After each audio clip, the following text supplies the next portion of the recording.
Welcome to Joburg Today. I'm your host, Leroy Viaggi. Election fever is here as political campaigns heat up to win the hearts and minds of local voters. Now we take a look at the city of Joburg under the administration of Mayor Parks Tau. In May this year, the State of the City address was delivered by the current executive mayor of Johannesburg, Parks Tau, who reported on progress made by his administration over the last 5 years.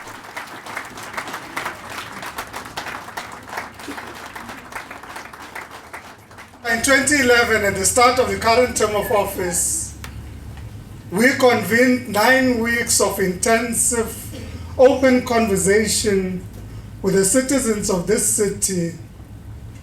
We asked you, as residents and stakeholders in this city, to help us imagine the best possible Joburg of 2040 and to understand the choices we have to make to get there. The result was the Growth and Development Strategy, Joburg 2040, a covenant between you, the citizens of this great city, and your city administration. This was a covenant to enable and build a new economic democracy, drawing directly from our 2011 manifesto.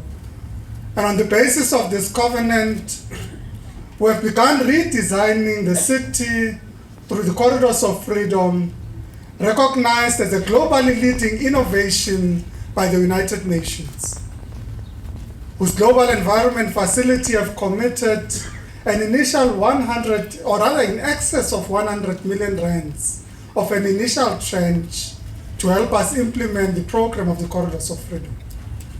We have rolled out the most ambitious youth empowerment program in the country, partnering with over 250 companies in our city and beyond, breaking down the barriers to jobs, large and small, breaking down the barriers to jobs with companies large and small.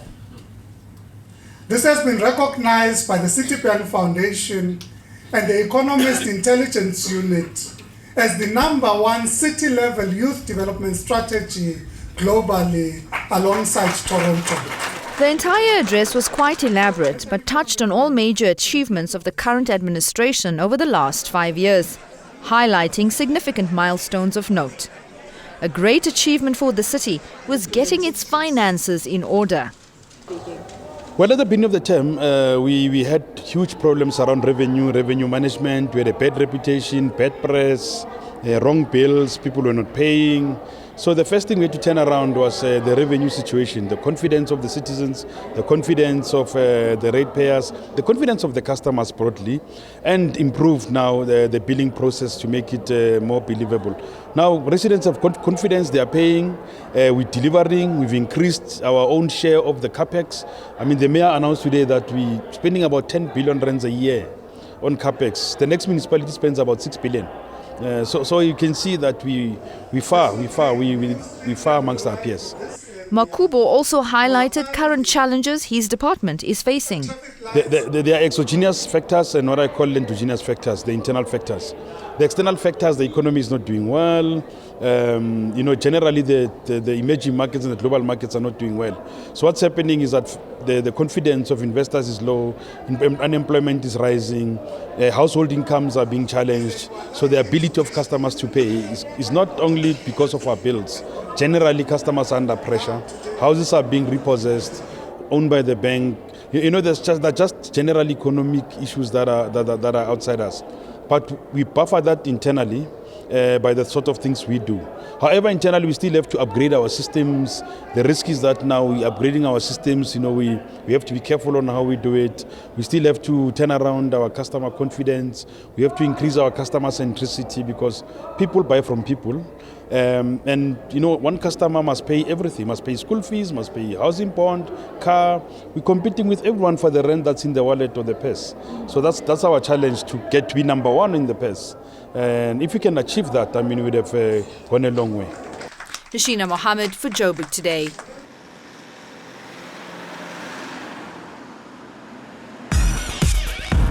Like us on Facebook, that's joburgtoday.tv. Follow us on Twitter at Joburg Today. Now, within the context of South Africa's government system, local government is where governmental service delivery is implemented.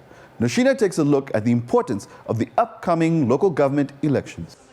Local elections in South Africa, local government elections, are extremely important because we have a three-tier system of government, national, provincial and local, but we're not a strongly federal polity, which means that real power is concentrated in central government and also very significantly in local government. So what kind of decisions take place at a local government tier? Well, at local government, a whole lot of decisions take place in relation to the government of and the management of the urban or respective mayoral remit in territorial terms, which means in the case of Johannesburg, the city of Johannesburg. And of course that's very important because Johannesburg is a global city. It's a city that really matters. It's the economic hub of Southern Africa. The way in which local government is carried out is actually very clearly specified in legislation. Professor, what is the job of the mayor? The mayor obviously represents the city at ceremonial occasions and events. The mayor also has ultimate responsibility in respect of oversight of the performance of the local government. So the buck stops with him in the city? The buck stops with the mayor, at least in respect of those legislative and executive and managerial functions that fall within the remit of local government. So how much of power does a mayor have when it comes to... The mayor has very considerable power, but it's constrained. It's constrained by the specifications of the relevant acts. It also includes a functional city, and the functional city extends way beyond the formal boundaries of Johannesburg. They extend right into the heartland of Tshwane, down as far south as Vereeniging, to Everton and to Krugersdorp. This is actually a major cosmopolitan and megalopolitan centre. So the mayor is also constrained to some extent by the fact that he or she have to act in concordance and in some kind of functionally effective way with the others. Mm-hmm. So in terms of his cabinet, the mayor's cabinet, he would obviously need a buy-in from his cabinet. Oh, absolutely. And the reason for that is that Johannesburg is an enormous city. It's a hugely diverse city with different needs, different geographical areas with different problems. And indeed, if you look at the Act, the mayor has to be cognizant of those needs.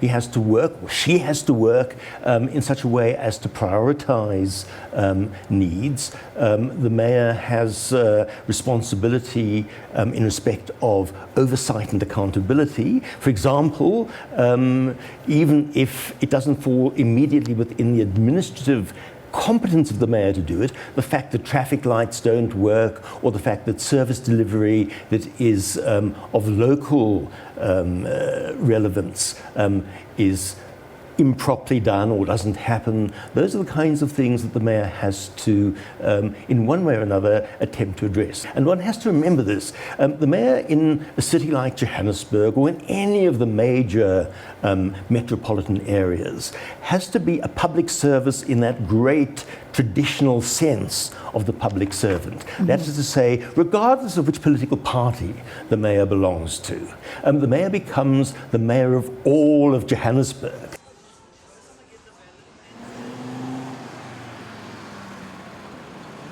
I'm Zonile Ngubeni and you're watching Joburg Today. Well, that's it for today's show, but if you want to know more about Johannesburg, check out our playlist. From me, Leroy, and the guys behind the scenes, till next time.